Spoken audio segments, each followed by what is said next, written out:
But I think that now looking back at it, it's the fact that like everybody has like doubts, like everyone has worries. I think sometimes the same way that we picture like being successful or kind of this destination as one day we're going to wake up and we are just going to be like supremely confident. We're going to know all of the answers and money just starts flowing to you.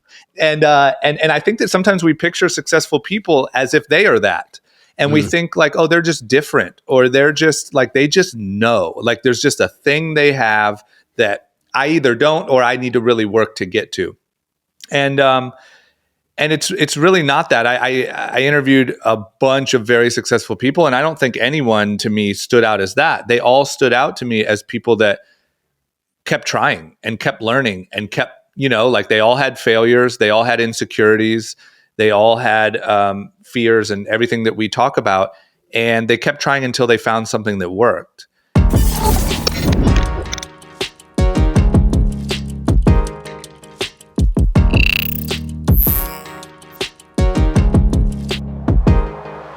Ladies and gentlemen, welcome back to It's the Bearded Man podcast with your favorite, the world's favorite bearded man, Bobbbaaaay. Each week with our guest episodes, I try to put the spotlight on an expert who can help us reach our inner potential.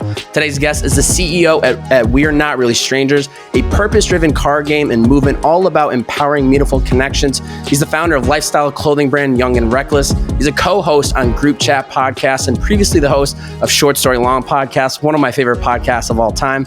For all the OG listeners of mine, he was the guest for episode 84 of Purpose in the Youth podcast that came out April 25th, 2018, 4 years later. Today on the podcast, drama.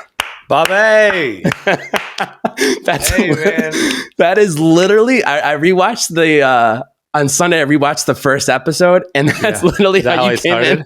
It's good to know some things don't change. This is so great, man. I remember coming over there for the first time we did it, and I'm just excited. Wow, it was unbelievable too. Not only to rewatch the full podcast, but also I was very fortunate, and you at the time too had a videographer there.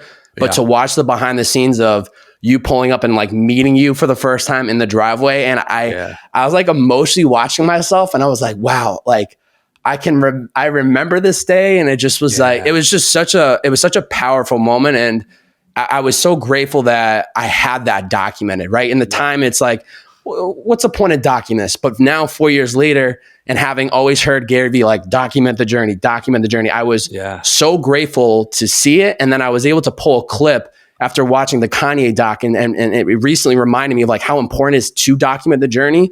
It was so cool to have that clip of like me and you were talking in the garage, and you were just like, man, it's going to be cool. A couple of years from now, you're going to look back on these moments. And I was like, damn, this is what he was talking about. So it was just so cool. You know, what's funny is my whole like young adulthood or, kind of childhood feels that way because it was on TV.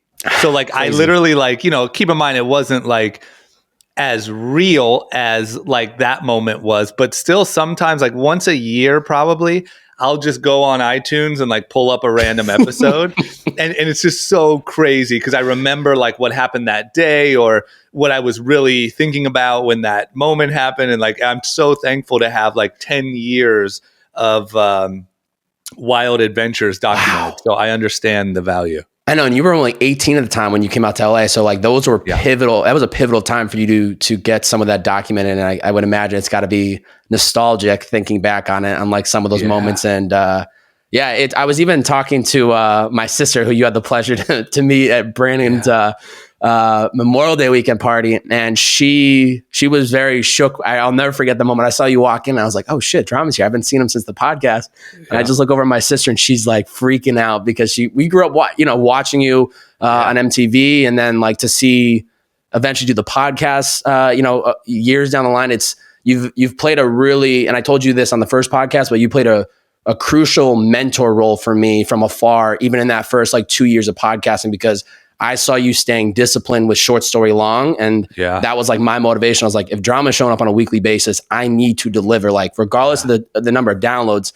And you've played a huge role in me getting to where I am today, man. So it's just cool to see all this full circle, man. Yeah, that's about the best feeling, you can have. Like, I think, I think being successful or making money or, being seen on TV or that stuff's all really cool. Don't get me wrong. But like when you actually feel like you, in even a small way, sort of impacted someone or gave them a little bit of inspiration or motivation, that's the best feeling, right? So especially as you get a little older. So I appreciate it. That's the best feedback I can ever get. Let's get it, baby. Let's get it, baby. The title of the first podcast we did was called "Humbleness is a Necessity," and I pulled the specific quote of what you had said, which was, "Humbleness is a necessity. It's not an option. It's not a luxury. If you don't wake up every day feeling like you've done nothing, and how do I do something today, you will get absolutely crushed." How true is this? How true do you feel like this statement is today as it was 4 years ago? Yeah. I think the sad thing is, it's more true than ever. I hear me say that now, and I'm like, damn, still true. Because like I think even then, even when I said that 4 years ago, there was probably a part of me that was thinking like, yeah, for now, but like there is a day where you wake up,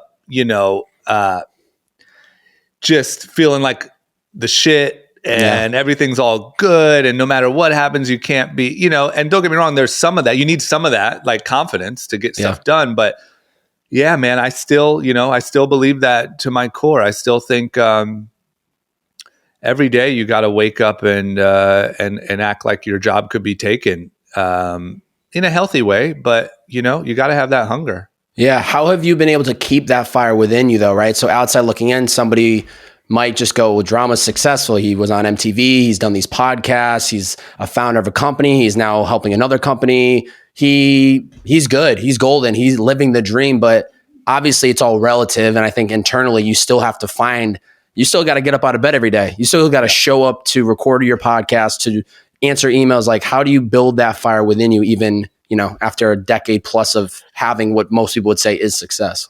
So I'll give you the honest answer. The honest answer is more my problem is the opposite. My problem is more being able to chill the fuck out. You know what I mean? Like being able to like go on a vacation and like be like, yo, everything's all good. Like that's more my personal where I come from. It's just where I grew up and how I felt when I first came here. I feel like it's so embedded in me that I don't know. I've built sort of a confidence that I don't really have to worry too much because it is me. I just, I'll have little moments where I'll really feel like super awesome, but they're I don't want to say super awesome. I have real moments where I feel like, yeah, I'm a genius and everything I do turns to gold. Those moments last like hours, and then you kind of go back to real life. Then you're back to the trench. Yeah. And for me, like, I think it's one of my greatest gifts. I just have to learn I have to continue to focus on channeling it and not letting it get unhealthy. And also channeling it towards, to good use. In my experience, like if you gave me two people and you said, you can choose either of these two people and they will be your right-hand man or woman for the next decade, who would you choose? And one of them is so overconfident that they really think there's nothing wrong with them and they need nothing to improve. And the other person is maybe a little bit more on the insecure side. Maybe they don't have that extra confidence when they need it and they're better than they think. I personally would choose the person who still thinks they have a lot to learn over the overconfident person. Because I think it's really hard to snap somebody out and tell someone like, hey, you're not good at this. And if they think that they are, that's a very hard thing to get through where, yeah, you might need to build some confidence in the underconfident person, but at least they're willing to learn and at least they're willing to sit there and come into a room acting like they know nothing. I've just seen a lot of learners with the right amount of confidence really go so far. Yeah. Cause it's that humble, like, look, I don't know shit. But teach me. Yeah. Like, I don't know anything, but tell me how to do this. I will learn and I can do it. Those are the best types of people. And that's what I also try to be. Yeah. I think years and years ago, when I just was not into the self-development world, I just imagined like one day you just know everything you need to know and then you're good to go. But there's a balance of keeping your head held high and confident of your own capabilities, but also on the other side going, I don't know it all. Like there's always room for growth, regardless of where you're at. Like in order to continue to grow and have that growth mindset and to almost attract more opportunities, you have to come off as somebody that like knows themselves, but also is like, hey, I don't know what I'm doing. Like, I need your help. Can you tell me what I'm doing wrong? And I think people see that in you. Yeah, I think that's one of the hardest things to learn, when to turn on and when to turn off, right? Or when to like flip from one mode to the other. Because don't get me wrong, there are times, lots of them, where you need to act like you know what you're doing. Like you need to be confident. You need to say, yo, yeah, I got this. Like I'll figure it out. As a CEO, right? You're a CEO. Like you're the top leader. Yeah. Even if you're an assistant, like you got to walk into the room and be like, yeah, I will I am capable of anything. You tell me what needs to be done. I will get it done. But then there's also the part of like, yo, but I don't know how, production works, or I don't understand supply chain issues, or, and have that like humility to also say, you know, nothing, but know that you can figure out anything else or figure anything out. And that's a hard balance. And I think I probably get it wrong a lot. I think a lot of people get it wrong, but really being able to dial that is really important to, developing yourself. Yeah, and the balancing thing that you had mentioned moments ago, that was something even when I was like scrolling on your Instagram, where I was like, I feel like just in the last couple of years, you found that balance. Like I see you posting pictures at like birthday with your cousins or nephews, and then you're like golfing. And I was like, I really feel like he's like found the missing piece that maybe like when we last talked 4 years ago, I would bet and imagine you were still in that headspace of like, hustler, go-getter, and it's still very much in you, but I would be willing to hedge and bet that balance maybe didn't exist as much as I feel like as it does today. Yeah. Yeah, I think you're totally right. And I think just to clarify how I view it, I think those are two different things. I think one is like when to be humble and kind of play second, second place, and then when to like take the lead and be a good leader. Yeah. But on this issue, I agree. I think I've also just stopped posting on Instagram like a lot. So you don't see, the balance is pretty much only when I get like a good picture, which just happens to be like when I'm on a golf course or something, like I have a cool outfit on, or I'm like, with my little cousin. But I think as I've gotten older, I mean, look, I could probably go on for an hour about this and this could turn into a therapy session. But I think when I was 18 years old, I started doing television and crazy. And so every day was TV. And, naturally at 18, you start to then focus on your own personal, let's say brand or how many followers you have or how people are reacting to you. Because that's very closely tied to your success, your income, unfortunately, your self-worth, all that stuff, right? And then I think I started really quickly after that trying to figure out what my entrepreneur life was going to be. I started as a music producer and started a few businesses that didn't work, and then started Young and Reckless 13 years ago. And so it was just, I felt like I was always on. Like everything was a potential Instagram moment. Everything was a potential, like if I went out to a party or something, it was for Young and Reckless. If I went to a dinner, it was a business, and I just almost got sort of comfortable having no true private life. Yeah, I went out and I did stuff like that was quote unquote fun, but there was always a work motivation behind it. Yeah. And I think now at this step, I'm not on TV anymore. My income isn't tied to how many people, care about what I'm doing today. And for me, it's just been a lot like more peaceful. It gives me time to golf on the weekends or spend more time with the family, which is great. I get to look cool in my little polo. I suck at golf, but it doesn't matter. I'm not going to make any different amount of money if I'm good or bad. And I'm able to enjoy it a little more. Sounds like a lot less pressure. And I even think that's even still where I'm at today, where it's a lot of documenting, it's a lot of showcasing, because I still very much feel like I'm trying to build my brand, trying to build my name in the podcast space, trying to showcase a lifestyle. And it's interesting hearing that, because I do imagine a day where I've built something that's allowed me to like, I can step away and everything is still going to grow. Whereas I feel like I'm in the heart of it now. Like I'm in my prime of like growing, podcasting, like becoming like a valuable asset in Los Angeles for helping people. Like, so it's interesting to hear the perspective that I know someday that'll happen, where I feel like it'll switch. Yeah. But just trying to navigate that middle ground of like when to be on and then when to be off. Yeah, and I want to be honest with you too. Please. Just like I was 4 years ago. I don't know. There's not a switch moment, right? Unless you design a switch moment. So meaning like if you say to yourself, hey, in 10 years, my goal is to be able to work 4 hours a day and still make good income. Well, you can kind of engineer a life that leads you that way, and you can get that. It is possible. But no one's ever going to just come knock on your door one day and say, "Hey, Bobbbaaaay, today's the day. Today's the day. Here's some golf clubs. Here's a martini.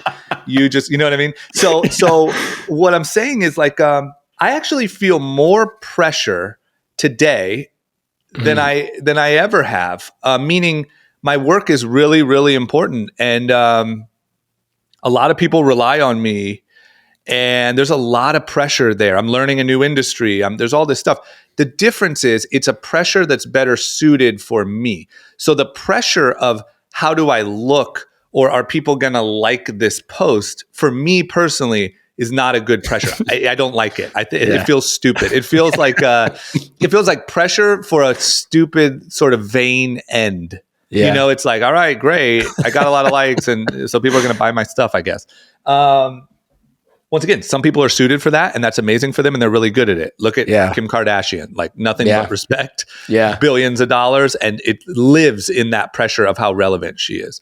For me personally, I would rather the pressure of like my mental game and being able to solve problems and being able to build businesses. I like that pressure is just better suited for me than dancing around on TV or making vlogs, or it's just not what I'm. It's not my personality. It's self-awareness, and it's also chapters of life. You've gone through these evolutions of like what is presented and what's the right opportunity, and what you're trying these things out, and then when it doesn't feel right, you've moved on and kind of rebranded or just like allowed yourself to hit a refresh button. And that's something I definitely wanted to chat with you today. Is like, you give yourself the permission to make changes when necessary. Where the two biggest changes I've seen since 4 years ago would be stopping short story long, and obviously jumping on with We Are Not Really Strangers. Not really sure how involved you are with Young and Reckless, but still, those are massive. Like you still do group chat podcasts on the side as well. So it's not like you completely left the podcasting space, but how have you learned to give yourself the permission when internally you go, short story long, it's just not feeling like the right thing anymore? Where I'm sure everybody was like, why are you stopping this? The show is great. There's so much value. You had to go internal and go, you know what? Even though everybody else wants me to keep doing it, I know I need to make that change. Yep. This is how it works in my brain is if I can't see the end, I can't start today. Like if I can't see, like, what am I building towards? What's the goal? What is this becoming? Do I like that potential outcome? If I'm just doing it to do it, it's really hard for me to stay motivated and to keep doing it. And I really don't have much of a problem with, sometimes it's scary for sure, but I don't have much of a problem with kind of like, evolving my identity a little bit. Like I said, what comes first to me is me and what I believe in and what I think is going to be really great, for me and by nature, the world. I don't feel this like pressure to stay locked into one thing. I think the bigger transition for me was that like, really, like I said, spending a decade being a guy on TV and a guy that people kind of thought of as like a pseudo celebrity or a, whatever, and kind of stepping away from that and realizing that wasn't really right for me was probably the most like, the biggest shift of like priorities, and, but if I don't see the end, if I don't see the reason for doing it every day, it's really hard for me to stay involved, or stay motivated to keep doing it. If that makes any sense. So no, it's great. You want to understand it gives you a bigger purpose of like, what are we working towards? What's the end goal? Or at least what does the direction look like of where we're going? Yeah. Like what I'm building, like you could come to me at any time and say, hey, I like this thing you're doing. What are you building here? And I say, oh, it's this, and it could be this, and this is what we're building towards, and this is where the end is, or maybe there is no end. It's just this amazing thing, and this is how it, fulfills me, and this is, I could tell you that, and that's a really good feeling. I don't wake up and look at my calendar and it's just busy. Yeah, and I'm just like, oh shit. Well, then you just have a job, except for you're the manager. Like, but you know what I'm saying? Like everyone's trying to be an entrepreneur because ultimately you want to have freedom to control your own time, and if you wake up sort of a victim of your own calendar and you don't even know why you're doing it, you just made yourself an employee. You didn't make yourself an entrepreneur. Yeah. What was the biggest sell in you joining We Are Not Really Strangers? Obviously, you were dating Corinne at the time, and obviously that has evolved. But what was it about their mission or what they were capable of becoming that was like, this is what I need to be doing?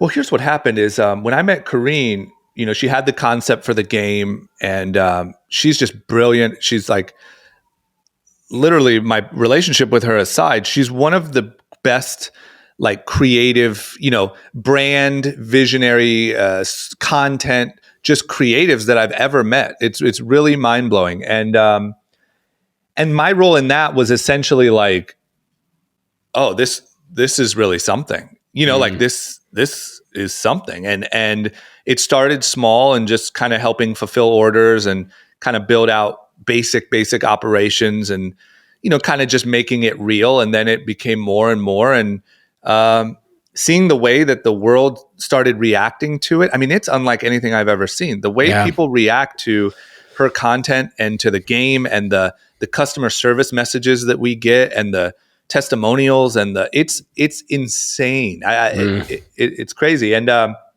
so it just literally went from like, oh, this is something. Let me kind of, help make it real to like, oh shit, like this is something, and really diving in and spending the majority of my time on it and building out the team and running the whole operation and making it a real thing. Yeah, it's amazing what it's providing to people, because I think podcasting weekly for 5 years has provided me this environment, this opportunity to really drop into some very honest, authentic, real conversation with people. And I think the game is becoming that leverage for people to finally cut the small talk and really get to somewhere with people. So the intent and like the ripple effect of what I've seen from afar is incredible, because I think there's a lot of people out there that want to have these types of conversations, and they bring it up to their friend, and their friends are like, why are you asking me this shit? Like, I'm not telling you about like how I'm feeling. Like, come on, let's go watch sports or something. So ultimately, I think what it is allowing people to do is to have the conversations that they've for so long have wanted and needed, but maybe haven't had that space to actually have the conversation. Yeah. And that's why I think the magic is, right. It's like, I think it's a conversation or it's a connection that people wanted or needed, like you said, but maybe didn't realize or were a little too like standoffish to actually have. Yeah. But the fact that it's a game makes it disarming, And so instead of saying, hey, Bobbbaaaay, can I come over tonight and talk to you about your whole life? You're going to be like, no, dude, stop being a weirdo.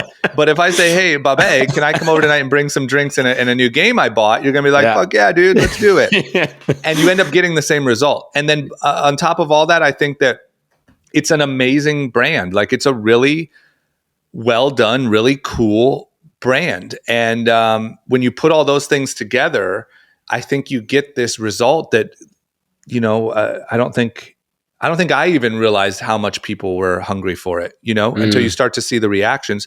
You never really know how the work you're doing is going to be received totally until you put it out there and you see how people react. And it's been mind blowing. I'm curious, how did you two start dating? Because from afar, it seems like a very incredible relationship. And in a city like LA, as your boy's navigating single, it's a game. It's pretty hard. There's a lot of competition. There's a lot going on. So I'm kind of curious, like, how did that come to what it is? I'll tell you how, Bobbbaaaay. Let's hear that. This is the secret. I slid in her DMs. The art of sliding is one of my favorites. That's it. Yeah. I thought, it wasn't on some like creepy stuff. I thought, obviously she's beautiful, but I thought that what she was working on was really cool. And I didn't know if maybe there's like a thing to do with like Young and Reckless, interviewing for the girls line, or I didn't really know, but I just slid in the DMs and said, what's up? And here we are. I love it. So there's still hope in the DMs is what I'm saying, because we do have an amazing relationship. In LA, it is very hard. There was years and years where I thought like, all right, well, you're just not going to find like a good person.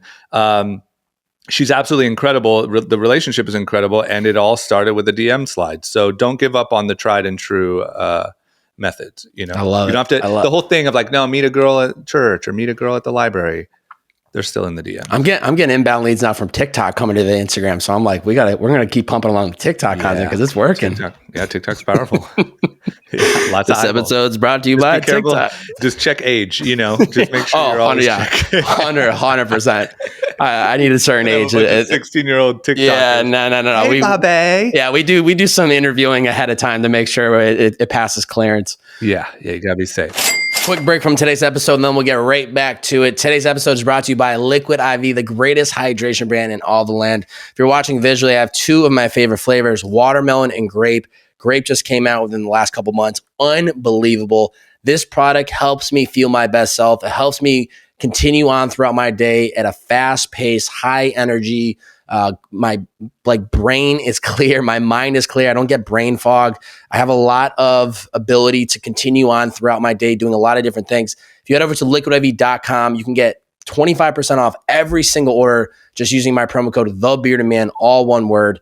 It is so helpful. When we are pushing our bodies every single day, it is extremely important to stay hydrated. Making hydration is a priority that makes us feel better on a daily basis. Just one stick of Liquid IV hydration multiplier and 16 ounces of water will hydrate you 2 times faster and more efficient than water alone. I don't know about you guys and gals, but I love efficiency. And if this product hydrates me 2 times faster than water, sign me up. We're all about reaching our inner potential on this podcast, and this product is helping us do that. Liquid IV contains 5 essential vitamins, B3, B5, B6, B12, and vitamin C, with 3 times the electrolytes of traditional sports drinks, made with premium ingredients, non-GMO, free of gluten, dairy, and soy. Liquid IV at this moment in time has donated over 20 million servings across the world. So not only are you benefiting yourself by buying this product, but you're also helping those out there in need of hydration by you just buying this product to better yourself. So if you're interested, head over to liquidiv.com, use my promo code TheBeardedMan, all one word, 25% off every order. I recommend watermelon, I recommend grape, tangerine, the energy product's really great, but try some out, pick what might be of interest to you, and I guarantee you will enjoy it. Once again, liquidiv.com, TheBeardedMan, all one word, 25% off every order. Check it out. Now back to today's episode. I'm curious what your answer is, because I asked you this 4 years ago, but what do you think is one of the biggest takeaways you had from all the interviews you had on Short Story Long? Because I was laughing because I was going back and scrolling through all the episodes that you had published that I was listening to on a weekly basis. And I don't even remember listening to Tim Grover's episode, but I became such a fan of him in the last 18 months. So I went and re-listened to the episode this morning and I was like, oh, this is juicy. This is really good. So is there any big high-level takeaway or maybe a couple that stand out the most to you from all these successful, you had Tim Grover, Ryan Holiday, Jordan Belfort, Tim Ferriss, Wiz Khalifa. Literally just a lot of incredibly successful people. Yeah. Yeah, I think, I don't remember what I said 4 years ago, but I think that now looking back at it, it's the fact that everybody has doubts, everyone has worries. I think sometimes the same way that we picture being successful or kind of this destination as one day we're going to wake up and we are just going to be supremely confident. We're going to know all of the answers and money just starts flowing to you. And I think that sometimes, it's just I am a god and money just ding, ding, ding, ding. And you're I know it all, and I think that sometimes we picture successful people as if they are that. And we think oh, they're just different, or they're just they just know, there's just a thing they have that I either don't, or I need to really work to get to.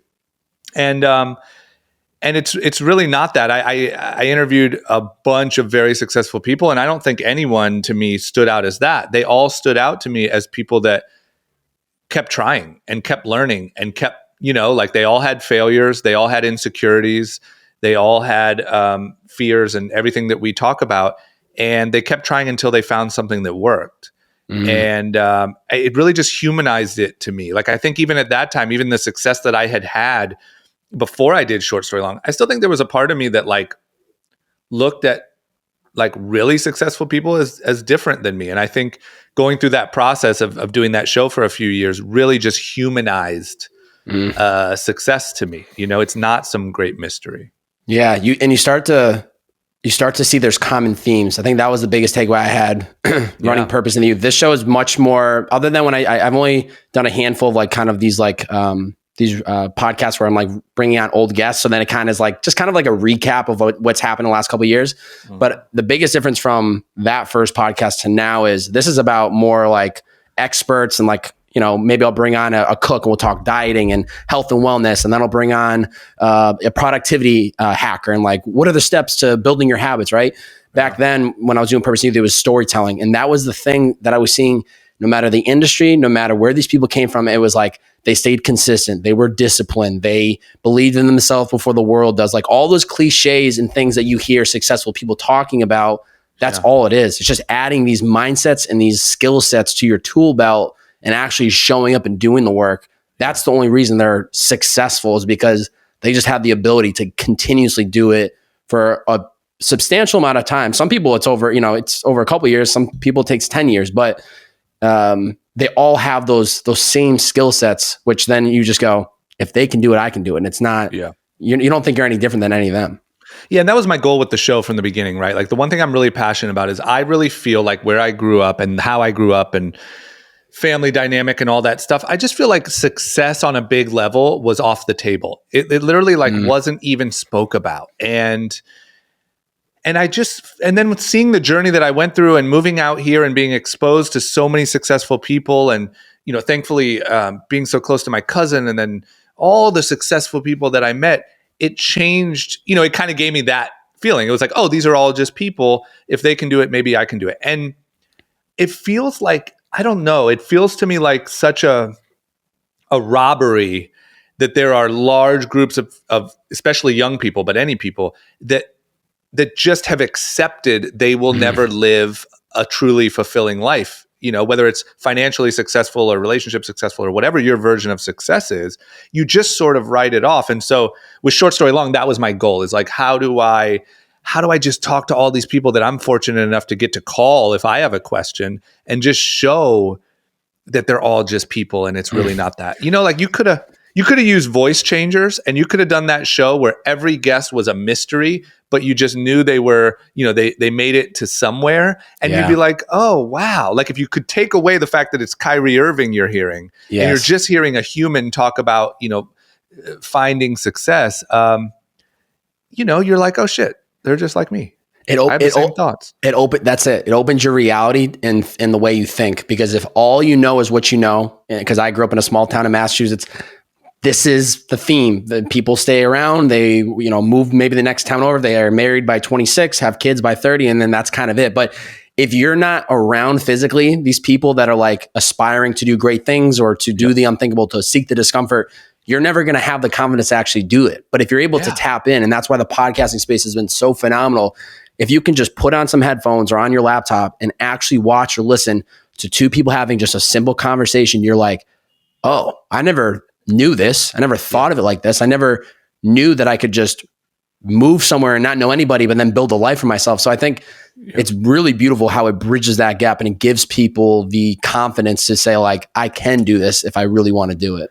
Yeah. And look what you've done, man. Like in the 4 years since I've talked to you, you went from, you know, I don't know what you were up to when I first met you, but it felt like, okay, this guy sent me a DM. I'm just going to show up and like do an interview with this guy in his bedroom. And then the next time I see you, you're at like a $50 million house, right? And so what I'm saying is like your new life, and this is what I love about like LA or any place, you know, like that, or just being around the right people, is I'm guessing that similar to me, when you grew up, it was like being a millionaire was like, oh, that would be nice, but like it's kind of like feels for impossible. Other people. Yes. Now I'm guessing walking around the houses that you're walking around, being a millionaire is like a bare minimum, you know, and you're like, okay, well, I have to at least become a millionaire just to like hang out, you know, and that's how much, and now it just changes. And now your brain says, okay, well, I know there's 7 people at this party that are like below 30 and like multi millionaires. It's super doable. Here we are playing ping pong. Like we're all friends. There's nothing different. Yeah. And that's so powerful just being around it, you know? For perspective, I was driving Uber full time when you came through. You told me that. In the Valley. Uber full time. Next time I see you, you're fucking ripped walking around a $50 million house.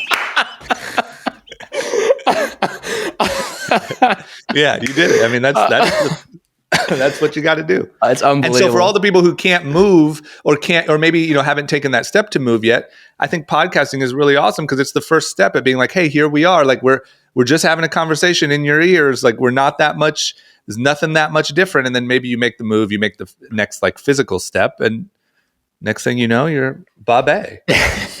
The quote that changed everything for me, and I when I moved to LA, I told myself, this is the way you're going to live your life. And I was already learning it was, you're the average of the 5 people you spend the most time with. And I said, when I get to Los Angeles, I am only going to surround myself with people that inspire me, that motivate me, that make me feel good, that support me. And it's not about me trying to get something from them. It's just, I want to be around that energy, and that compounded to everything of where I'm at today. And that has been so important, of just like keeping inventory of like, does this person bring good to me or do they not? And I think that was even the challenge Tim Rover talked about in your podcast, where he said, I think at the end, he said, I challenge you all to delete a contact off of your phone by the end of this podcast, because if they're not serving value to you, get them out. And it's not like harshness of like cut them out. You never respond to their texts or their emails or whatever, but you're just not reciprocating the energy to them to like hang out with them, because you realize this is not making me become a better version of myself. Yeah. And I think one of the things that you do so well, I'm going to slide in a compliment here that you might or might not be aware of, is you also, so like in the beginning, so everyone knows that quote or that strategy, and a lot of people try it, but a lot of people also fail with that strategy. And the reason why is because you're also one of the 5 people to those people, right? So like they're also worried about their circle. And so, when you first start hanging out with maybe like, more successful people, you might not be able to add like financial value, but you can add energy, like you're a very positive dude. You're fun to be around. You're fun to have over. And I think a lot of people kind of approach that strategy with a little bit of like selfishness of like, all right, I'm here, I'm around all 5 of you. Like, which one of you guys is going to pay me first? And, and you really come to the table and offer like great vibes, great energy, great friendship. And I think that's super duper important. Yeah, I appreciate it, man. That's ultimately all I've ever tried to do, is like, I've used the podcasting as my leverage to just get the initial seed planted and open the conversation. And then from there, it's always been like, how do I bring value to them? Like, whether it's just like supporting them, asking them if I can be of help, bringing energy to the table, making them feel good, making sure that people are having a good time. I used to joke with my buddy when I used to tour them, I was the hospitality manager, and I would, just make sure if you need a drink, I got you a drink. If you need some food, I'll get you some food. Like, how do you make people feel good? And then playing the long game of like trusting it will work itself out. And that's how we ended up running into each other. I ended up getting hired from Brandon Cohen. He was the CEO and founder of Liquid I.V. in 2019, saw me driving Uber, and I posted something saying like, I'm done driving Uber. I need to get out of this. And a relationship that I had built a year ago, never asked for anything. He then came to me and was like, I want to hire you full time. And I was like, let's do it. Peace, Uber. Here we are. So it's that long game of trusting when things are meant to be, something will come of it. And then in the meantime, just being, of value or just bringing energy to the table. Yeah. 100%. 100%. Takes time. You do it really well. And that's very important. I appreciate it, man. There was a quote that I pulled also from the previous podcast. You had said, the way that my brain works, I'm hungry and I think I'm capable of almost anything.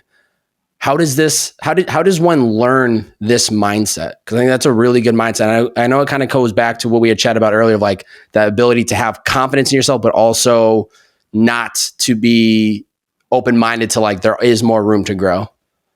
Yeah, I think, let me try to condense that thought in my head so I don't ramble. Like, I think it's back to, like we said, about the balance. Like you need to know that you are capable of anything. Now, that doesn't mean you're capable of everything. Those are 2 very different things, and I think people often confuse them. So like, I believe that right now, if I wanted to die a brain surgeon, I could figure it out. I could dedicate my life to it, and I could, who knows, I might be 80 when I get my little degree, but like, I could do it. But is that one of the few things that I have the bandwidth as one human to actually, figure out?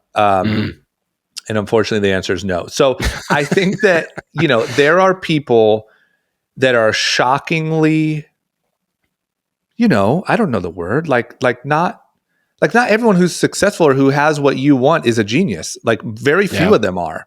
The brain capacity between you and the people that have what you want are very, very similar. It's just focused effort. And so, yeah, I think I'm capable of anything, but I think realistically, trying to run a couple businesses, have a good relationship, and learn how to fucking play golf already has me over. I'm already over my limit. So you got to choose. But yeah, I think that's a very real quote and thought. But I think the clarity is you got to be focused. You got to pick your thing, and you got to focus all of your effort on becoming great at it.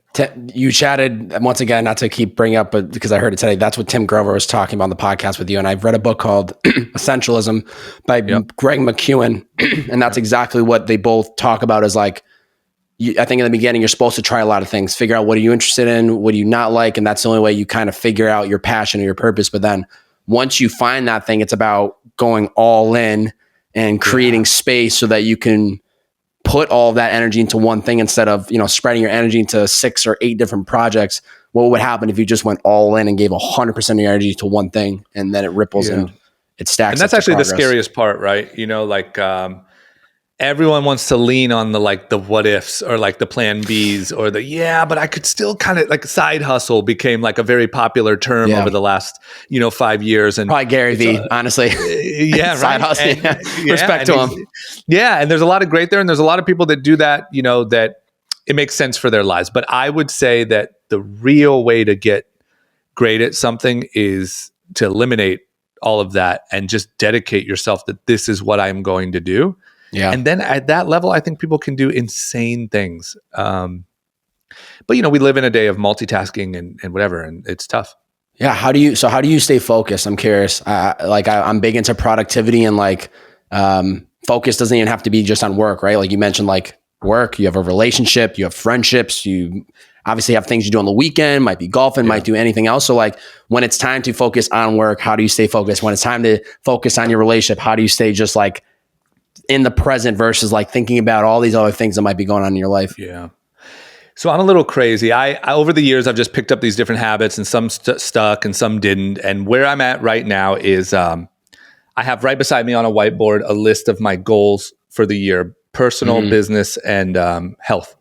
And so I look at them every day. I look at them every morning. So I'm very clear on like, is everything that I'm doing today in service of these goals, right? Or not. And to be honest with you, I know that a lot of this sounds like, I want to be careful coming off like self-helpy, like, okay, but like, it's just the habit that I've built. It's here. I naturally grab my coffee and I look at it. And then here's what happens. So here's really what what it looks like now. It's everything that I do for the most part is in my calendar. So literally like not only meetings, when to text my mom every morning and tell her hi, because she likes the check-ins, when to eat, when I do have just break time, that means I can do whatever the hell I want.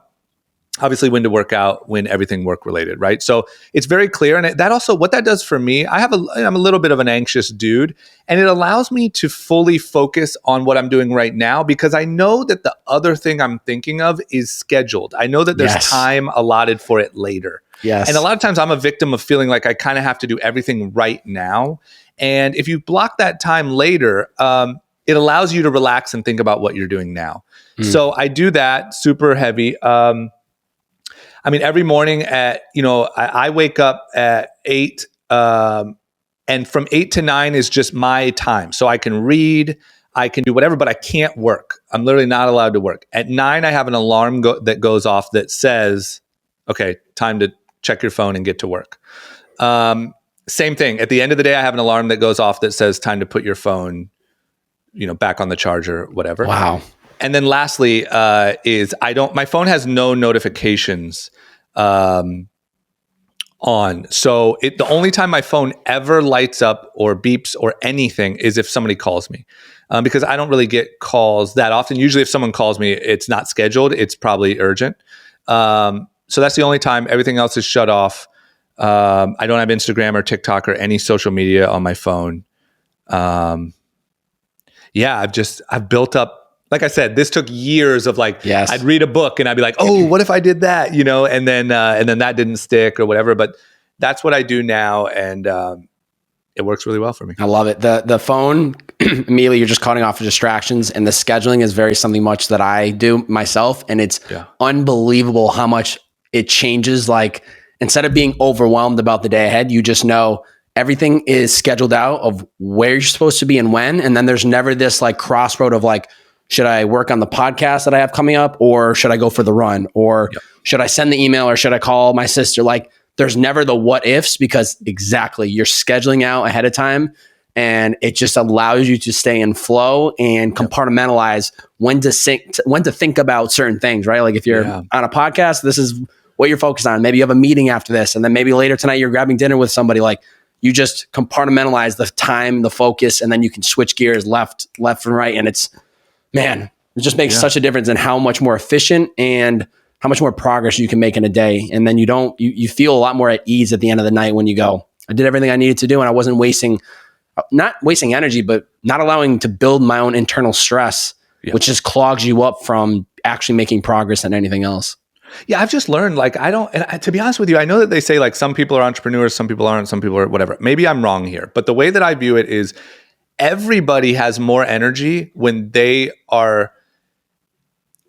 in control of their time, meaning they're doing hard work. Like, you can do much harder work knowing that it's going to get you a result that you want and that you played a part in, as opposed to if you're just being told because it's somebody else's result that they want. I think you can work way more, and I think you have way more energy. And I think that it's really important. That's kind of all the way back to what I said about being able to leave things or being able to switch, careers or stuff like that. Is like, if I stop losing sight of what I'm even building and what I'm working for, I lose all my motivation to work, and work starts to really feel like work and like burdensome and heavy. And that's also why a key part of that is keeping my goals. And don't get me wrong, I change my goals if they change throughout the year, but I keep my goals clear in front of me every day, because in my job, in a lot of people's jobs, it's really easy for people to start to lean on you for help with maybe something that they could do, right? So, they call you, they're like, hey, do you know why the blah, blah, blah? And now all of a sudden I just call, drama anytime something comes up. Whereas you can look at your calendar and be like, oh no, what am I doing?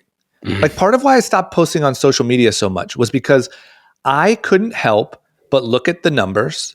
And I couldn't help but kind of care about them. And then I realized, okay, well, let me play this out. Let's just say I get really good at the numbers. Let's say the numbers are amazing. Let's say my Instagram page or my TikTok or whatever blows up. I'm going to become an influencer? Like, what's my goal here? Like, what's the end of this? Maybe I could make, a couple $100,000 a year doing brand deals. Like, I would sell a little bit more clothes, but not that much more.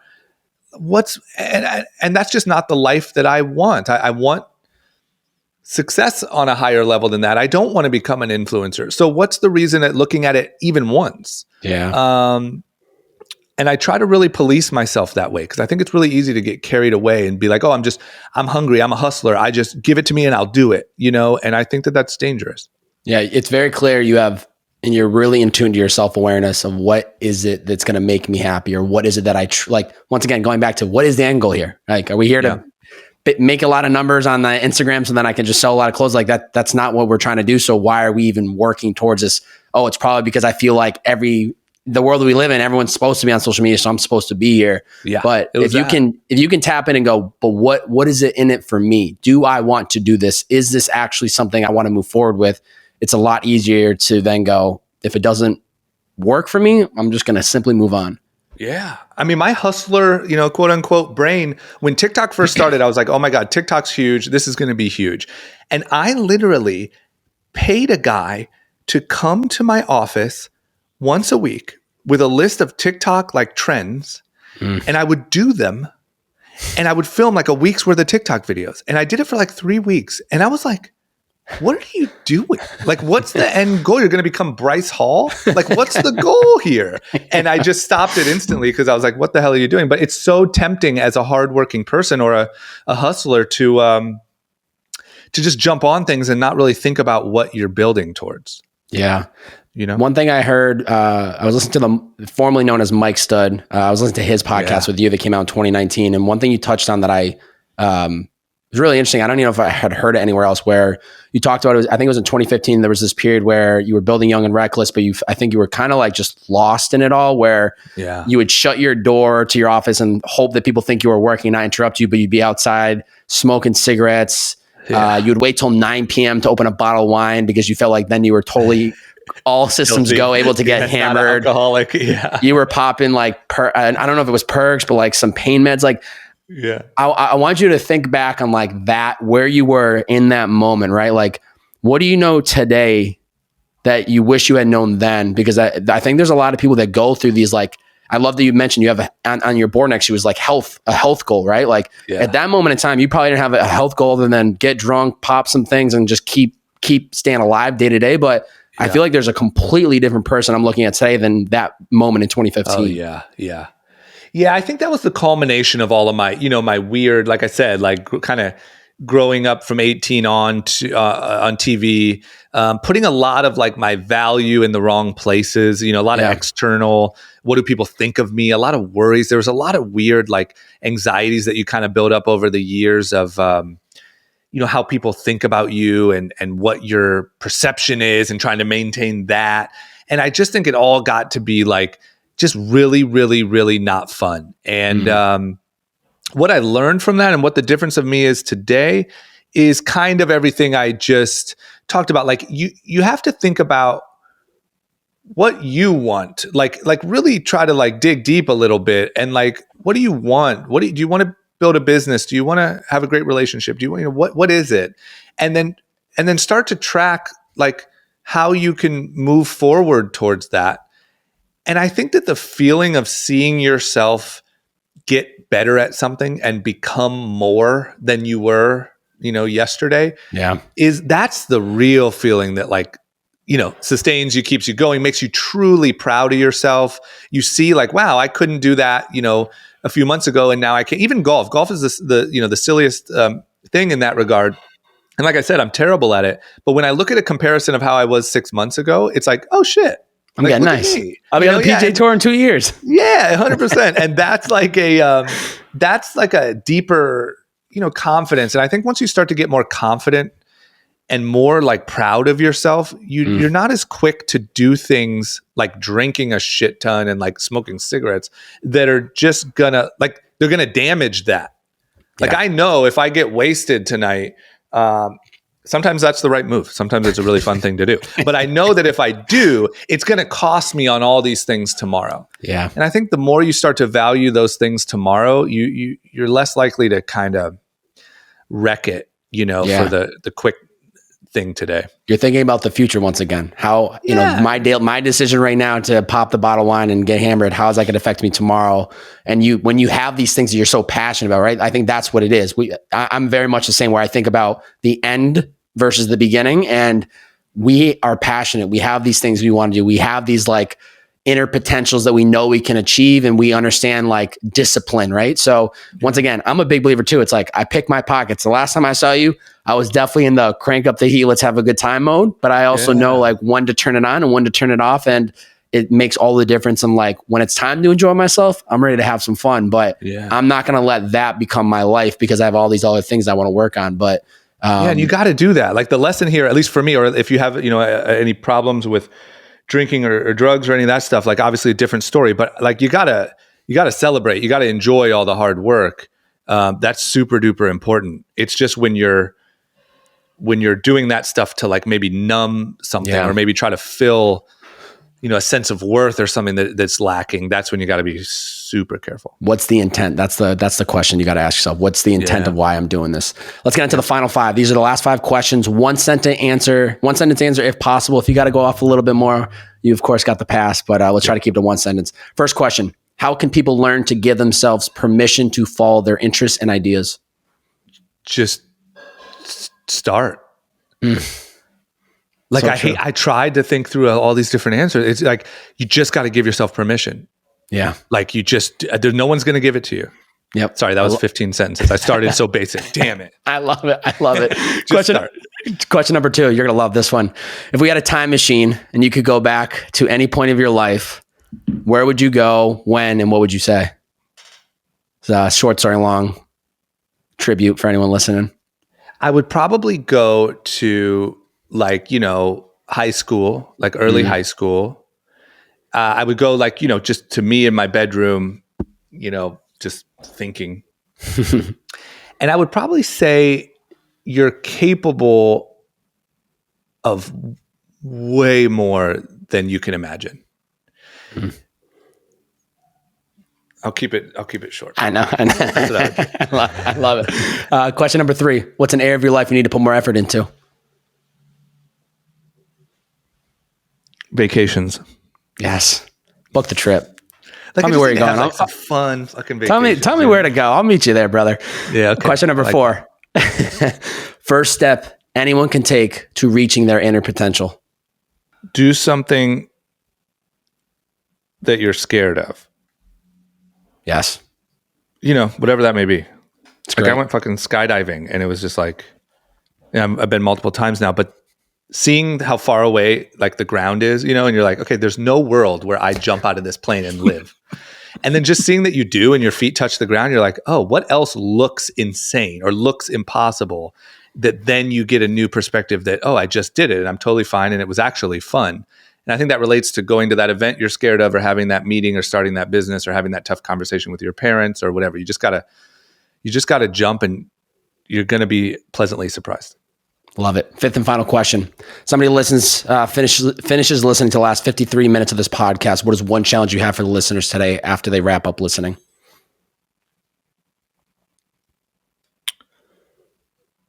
I think in the next 24 hours, do something that you think is beyond your capability.